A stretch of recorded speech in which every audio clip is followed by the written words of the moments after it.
Hello, everyone. This is Adam Meister, the BitcoinMeister, the Disrupt Meister. Welcome to Today in Bitcoin. Today is January the 11th, 2017. And we have two very special guests on the show today. Yes, we had such a fun time with Andy Hoffman. Now it's time to get some West Coast guys on. And they are Gabriel Scheare and Shayne, the independent optimist.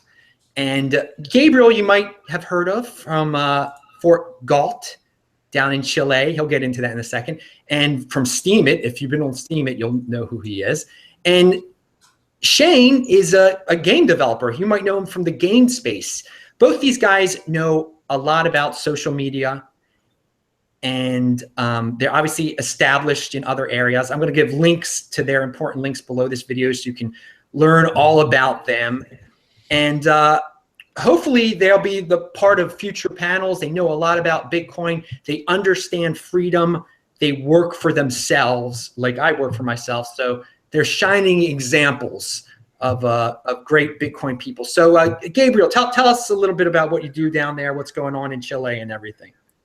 Yeah, a few years ago, I found myself down here in Chile and started a real estate development project. So that's kind of what I'm busy with right now.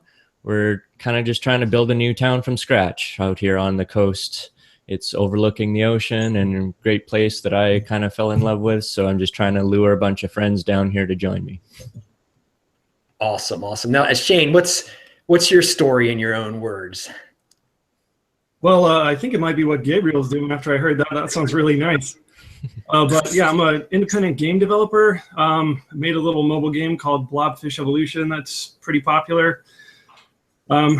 Working on a new game about meme magic and just trying to make it go, having an independent life. Awesome, awesome. And again, I will say both these guys originate from the western.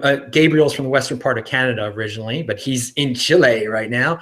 And Shayne he lives up in Washington State, right? So yeah. Shayne is a guy I mentioned him in a video the other day, and he brought up some great ideas to help clear up Bitcoin for the uninformed, because as Bitcoin has become more popular, there's just all these weird rumors about it. And you could say it's FUD, you can say it's people trying to sabotage, but people think Bitcoin is fiat. People think Bitcoin is a harbinger of a cashless globalist society, or that there's this Chinese hegemony over Bitcoin, or that it's hackable, or that what happens if the internet goes down and there's an EMP that knocks everything out. These are all things that we as a community need to clear up. So Shayne, give us your take on those things that need to be cleared up and how you would clear them up and your thoughts. Yeah, sure. Well, maybe the first thing I could clear up is that people say that there's some kind of diversity problem in the Bitcoin community. And I think the three of us are clearly demonstrating that that's not the case. Yeah, the first thing that I've really seen, I've been having a problem with this a lot over the last couple of weeks, is people keep saying that Bitcoin's a fiat currency. And that has been really bugging me, because just from a philosophical perspective, the origins of wisdom is to call things by their right names. And I feel a lot of people are twisting the words fiat and things like the concept of authority when it comes to currency, to say that Bitcoin is fiat and that fiat's bad and therefore Bitcoin is bad. And that's something that really bugs me, because when you look at Bitcoin, the construction of it is actually the anti-fiat. Everything about it is opposed to the idea of dictates from a centralized power structure. And a lot of people don't really put that together, that the thing that gives fiat currency its value is the authority that issues it, the authority that dictates it. And if that authority doesn't exist, or if that authority loses trust, then the currency that the fiat is that they're representing, it doesn't have any power either. And there's nothing like that when it comes to Bitcoin. There's no authority. There's no Bitcoin council that dictates the price or how much is issued. It's all hardwired into the mathematics, into the protocol. Even if an example would be if Satoshi, I've heard people say, well, Satoshi is the authority of Bitcoin. He dictated it into existence, or he decreed it into existence. And that's just people who don't understand what the words decree and authority really mean. Because if Satoshi, for example, were to just reveal himself tomorrow and say, hey, I'm Satoshi, and I say Bitcoin has no value, people would say, I don't care, you know, I'm still going to use it. So that's just a way of demonstrating that authority is not part of what gives Bitcoin any of its value, and therefore it isn't fiat, because that's the one thing fiat needs, is it needs an authority that backs it. Okay, this is an excellent point on your part. Gabriel, do you have anything to add about these, people worried about China having too much say, or that it's hackable, or what happens if there's an EMP attack, or that things like that? Well, these are all separate concerns, right? So I guess I would have a different answer for each one. Oh yeah, yeah. The EMP thing, I mean, that's sort of like if enough nukes went off to create enough EMP across the whole world to knock out all of Bitcoin, your money is kind of going to be the least of your problems, because you're going to be fighting off zombie hordes at that point. The gold that you've got stashed in the basement and stuff isn't going to help you much either, unless you can throw it real hard. So I don't worry about such things, and a lot of systems are hardened against EMP now. So someone's got the Bitcoin ledger backed up on secure servers, and this is not something to really be worried about. As to the fiat nature of it or whatever, this is kind of an interesting little confusion that pops up in a lot of different interconnected subjects whenever people start worrying about the centralization of state power and all that kind of stuff. Because, for a long time now, we've been kind of becoming a more interconnected global community. Some people call it globalization, or some call it the New World Order, right?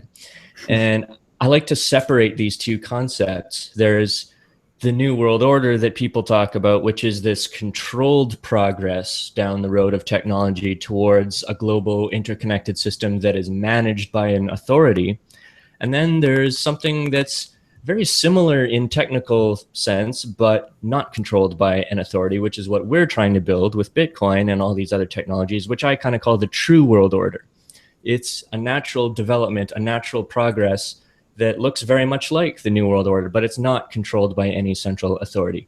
And that's where Bitcoin comes in, because it is this amazing cashless currency system that has no physical aspect to it, that looks very much like this dreaded mark of the beast stuff that people have been talking about forever, except there's one key difference. Use of it is voluntary. It's not centrally controlled. So it really doesn't fit into any of those nightmare situations.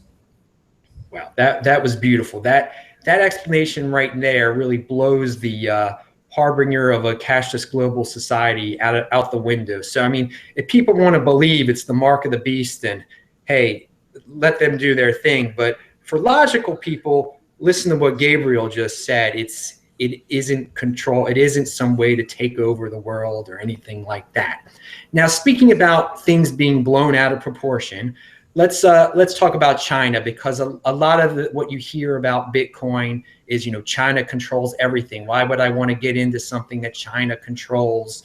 Why would I want to be involved with an authoritarian and et cetera? You hear so much negativity about Bitcoin and China, and then on the other end, China does play, the Chinese people play a role in Bitcoin. There's a lot of mining there, obviously.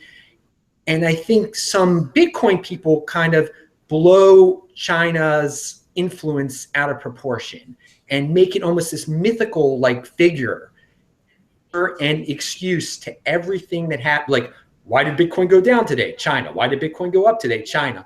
It becomes a self-fulfilling prophecy almost, where you put it on this pedestal. And for me, I think China being involved, Chinese people being involved, it's great. It shows that it's worldwide. But the world goes beyond the United States and China. There's India, there's Chile, there's Canada, there's wherever. So we can't blow China's influence out of proportion, but we have to take it seriously at the same time, that there are Chinese people involved. So Gabriel, what are your thoughts on China and people worrying about Chinese people, or just having it be a worry, but then having it be legitimate at the same time? Well, it's kind of just become like this, as you said, this lazy catch-all answer that replaces the need to actually do any research to figure out how to answer properly.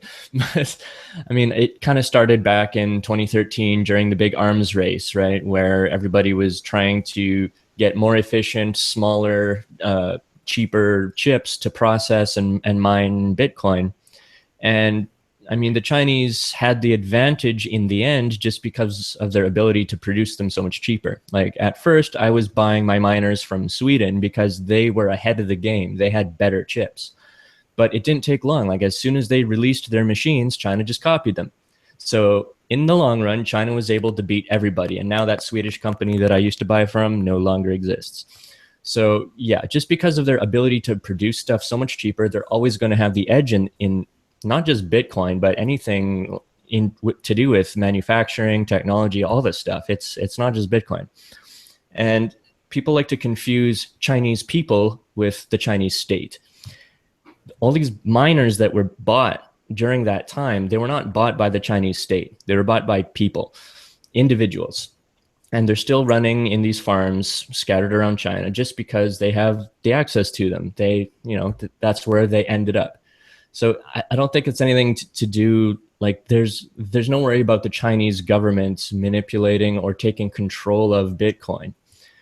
The only thing besides that they can really do is the Chinese state can influence the demand for Bitcoin by what they do to their own citizens. And that's not a Chinese thing. That's just the fact that there's so many people there.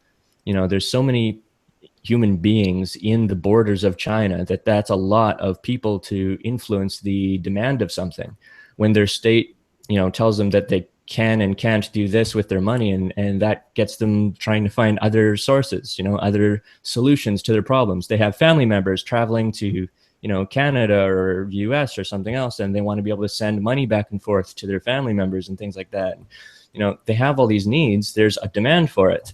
And what the government does to its people will affect that. So, I mean, I don't think just, blaming China for problems is constructive in any way, unless you're going to sit down and actually figure out what's going on. Yeah, I agree. We need to clear up the FUD about China and to tell people that it's not bad to have Chinese people involved. Now, at the same time, Shayne, I'm going to ask you this. We have China is a major, Chinese people are obviously a major player, but what I've encountered in real life in my travels around the world and attending Bitcoin conferences, and just anyone can check this online, that most of the information involved in Bitcoin, most of the people talking about Bitcoin speak the English language. There seem to be a lot of Westerners involved in Bitcoin, to a point where it's hard to believe some of the numbers that we hear from China. And obviously it's still very early on in the Bitcoin process. There's a lot of things to get weeded out. Some of these Chinese exchanges lie. They straight up lie. So exaggerate their numbers. So where do you think China, how important is China really currently? And again, just Shayne, give me your thoughts on China, Chinese people with Bitcoin and this subject that we're talking about. Well, sure. They're obviously influential as a block, as a collective group. If you want to collectivize different, geographical areas of people and say this group has influence over Bitcoin and this group has influence, but I think it's almost, you shouldn't be doing that with Bitcoin, because we're talking about a global currency or a global protocol that anyone has access to at any given time. So it's not that like China is influencing something, like Gabriel was pointing this out too. It's just Chinese people. It's people who happen to live in China who are interested in this.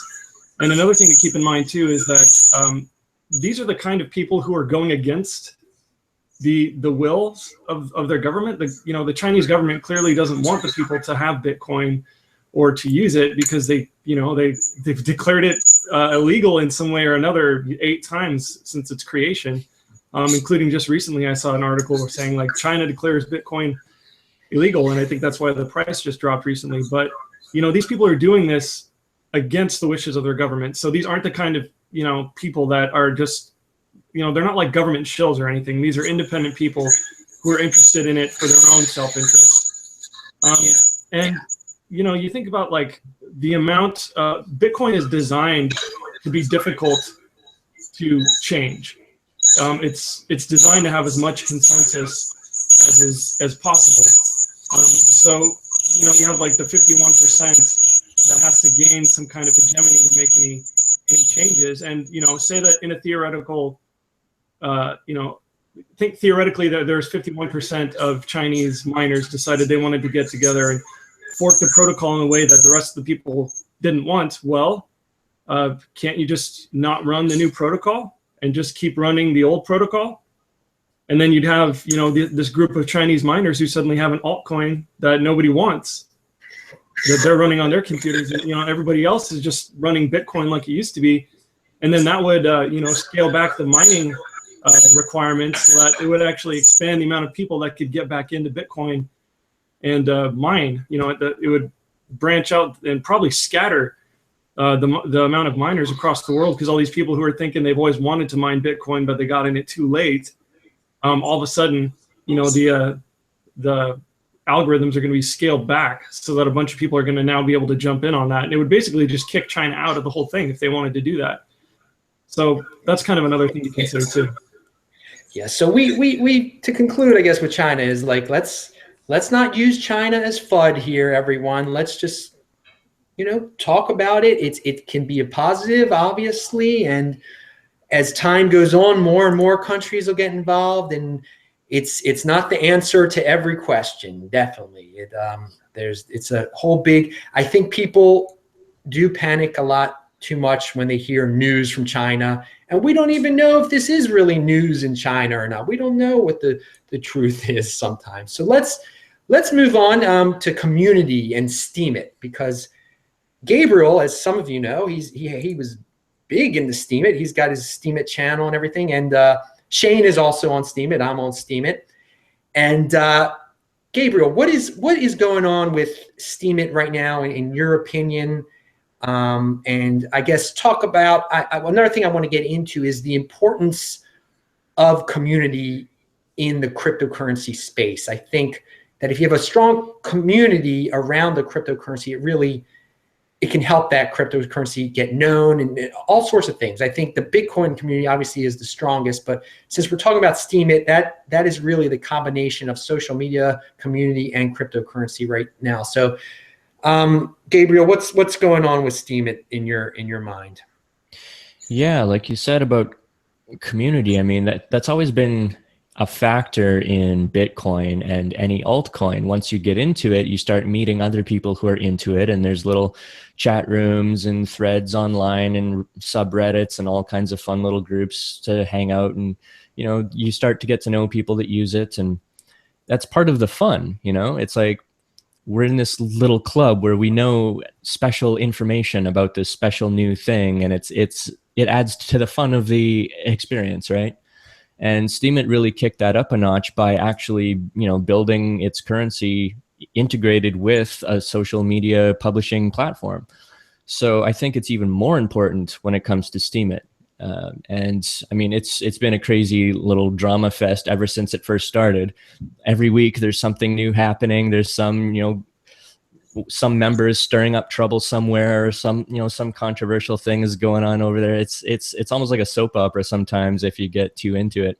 But I try not to get too deep into that stuff. I just appreciate what it is and enjoy it. But basically it's kind of stabilizing right now, I think. There's less craziness going on. There's less ricocheting of the price. It's kind of leveled out a bit. And since this hard fork a few weeks ago, basically what's been happening is that anybody that wanted to get out is now able to get out over the course of 3 months. They're able to power down, they're able to liquefy, they're able to sell off their Steem and kind of exit the space. So I think everyone's just kind of letting those people march on out, and 3 months from now, we'll see who's left in it. And then from that point on, like, they haven't spent a dime on any conventional advertising yet. And judging from their power downs, they've got plenty of funding to do that if they wanted to.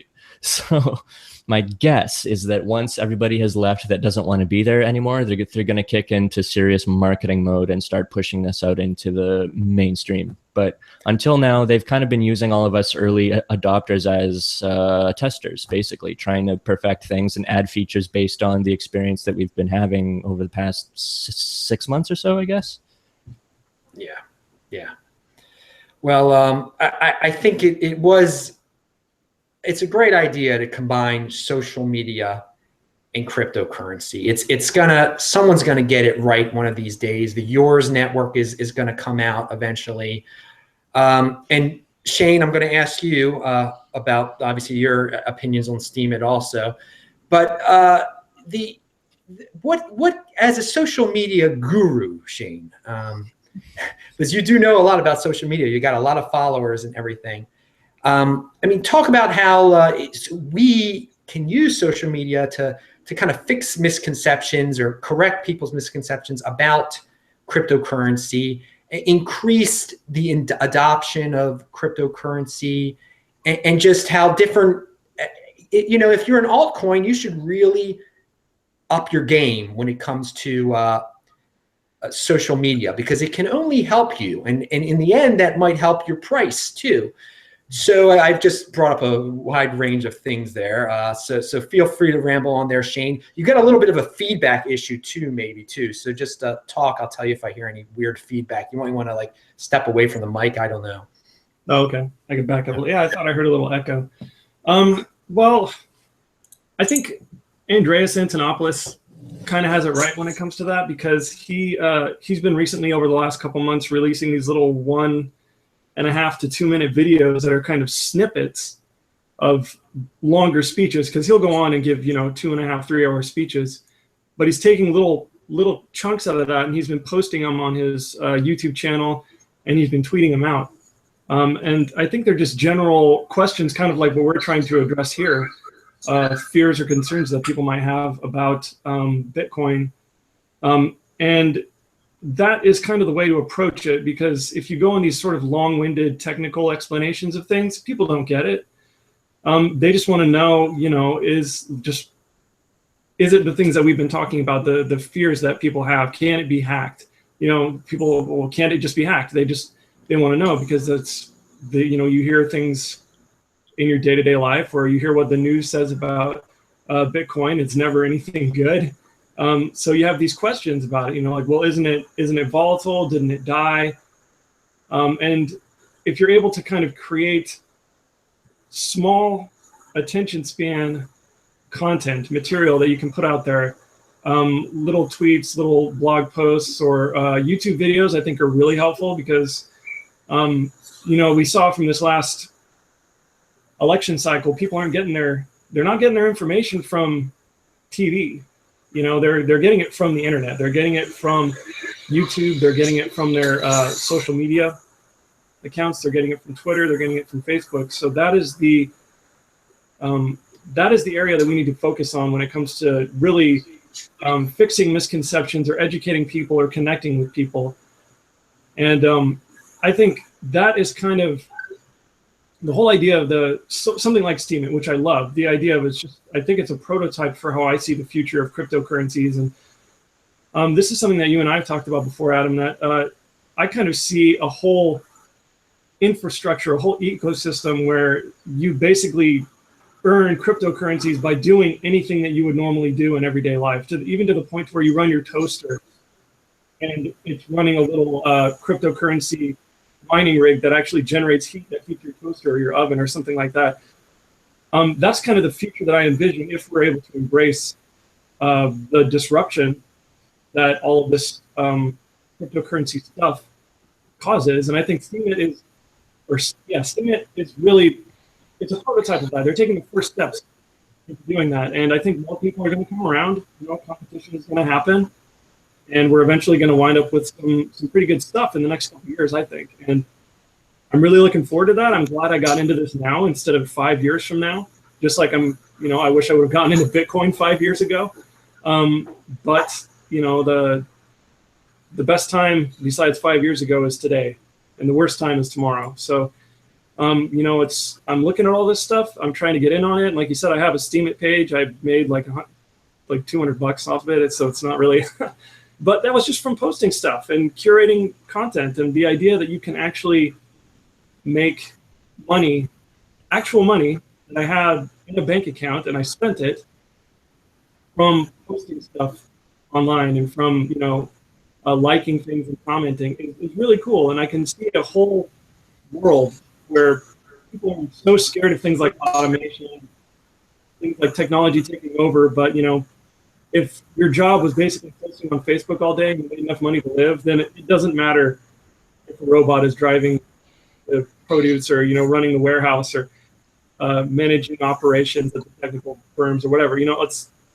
Automation is not going to be a problem if we're able to embrace it and go in this direction. That kind of Steemit and other things that are popping up, competitors to that, are really that's the future that I see. I really hope that things get fleshed out. Gabriel nodding his head.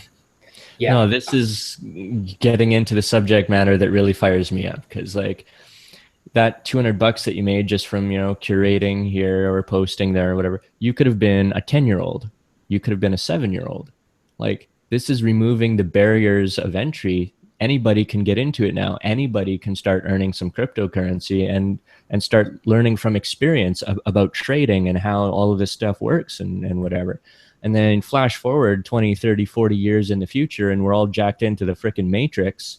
Like, we have to earn money in there to pay our matrix bill, So like, this is like, the possibilities are endless. This can go anywhere. Yeah, I definitely would like to live in a world where I get paid for using my toaster. This is an interesting concept. That just, again, what Shayne said, this is just the beginning when it comes to cryptocurrency. And I think another thing that Shayne said that I'd like to point out, the next time that you hear China is ruining Bitcoin FUD article, or China is made Bitcoin illegal, and they really didn't, make a video. Everyone out here, you can make a video, you can make a tweet. Every little social media difference you do out there, it does make a difference. All the people who are watching this now, every tweets make a difference. Facebook posts make a difference. They really do. I don't think the cryptocurrency world is utilizing social media as much as it maybe could, or who knows. Well, this has really flown by. This has been a great discussion. I'm going to try to wrap it up right here with some final thoughts. Gabriel, do you have any final thoughts on anything you'd like to add, say about yourself, tell people to check out, things that are coming up in the space, or just anything, really? Well, we just experienced this nice big spike here with the price of Bitcoin, and now we're starting to cool off. And every time this happens, you always see these people coming out of the woodworks going, oh man, I wish I'd gotten in earlier. Oh man, I wish I'd gotten in 4 years ago, 5 years ago, 6 years ago. They always think that they've missed the boat, and they just move on like, oh, that was fun. Somebody made a lot of money. It wasn't me. Must be a scam now. There's all these little ways that people just kind of avoid the subject and avoid taking that leap and avoid doing the research and getting involved. But I mean, it's still insanely early. This is new technology. The mainstream has not caught on yet. I mean, we think it's old hat now because it's a few years old in our eyes, but I mean, most people still don't have an idea of what this is. Like, Bitcoin is just like this funny internet nerd thing that they heard from their cousin or something, and they have no idea what it really is. So it's still crazy early, and things like Steemit and Dash and Monero and all these altcoins that are experimenting with different features, different pros and cons that they have, it's all a laboratory. It's experimentation. This stuff is so early, it's not even funny. And as they develop and become more usable, more user-friendly, and the mainstream starts to catch on and use it more, and we get into this true world order, then we're going to be at the cutting edge. This is going to be old hat to us. We're going to be old pros. So you might as well start doing your homework now, because this isn't going away. It's only getting bigger, and the best is yet to come. That's beautiful. How about you, Shayne? Final thoughts. Well, I really agree with that. I think the best is yet to come in a lot of different ways. One reason, I'm going to go into something specific because we could be really clearing things up for people, because I think stuff is going to, it's possible it could move really fast, because Donald Trump's economic advisor is this guy named Mickey Mulvaney, or Mikey Mulvaney, I'm not sure, but he is a huge cryptocurrency guy. He's talked about Bitcoin. He created like a Bitcoin caucus or something. Like I don't know exactly what, I'm kind of going off of memory here, but he's been talking about the benefits of Bitcoin and blockchain technology in Washington for a while now.